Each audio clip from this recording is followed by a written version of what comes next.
Sunday afternoon இன்றைக்கி 3 மணிக்கு போல் ஒரு வளகாப்பு ஃபங்க்ஷன் இருந்துச்சு. ஸோ அதை அட்டன் பண்ண தான் 3 பேர் இவ்வளோ மேக்கப்போடு கிளம்பி போயிருந்தோம்.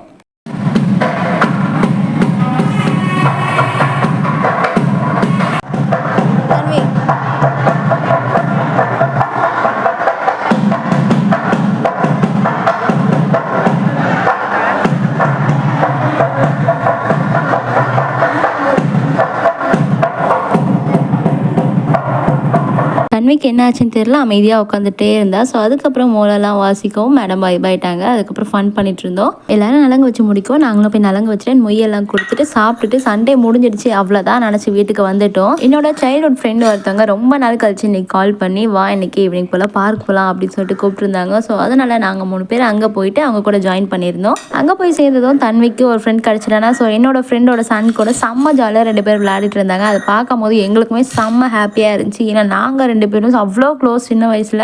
ஆஃப்டர் மேரேஜ் கேர்ள்ஸ்க்கு அவங்களோட ஃப்ரெண்ட்ஸ் கூட கனெக்டில் இருப்பாங்கன்னு சொல்லிட்டு கேட்டாங்கன்னா கண்டிப்பாக ஒரு கொஸ்டின் மார்க் தான். உங்களில் எத்தனை பேர் இன்னும் உங்களோட சைல்ட்ஹுட் ஃப்ரெண்ட்ஸ் கூட கனெக்டில் இருக்கீங்க? அப்படி இல்லைனா உங்கள் ஃப்ரெண்டை நீங்கள் மிஸ் பண்ணுறீங்க அப்படின்னா அவங்களோட பேரை கமெண்ட்டில் சொல்லிட்டு போங்க. வீடியோ பிடிச்சா லைக் பண்ணிக்கோங்க.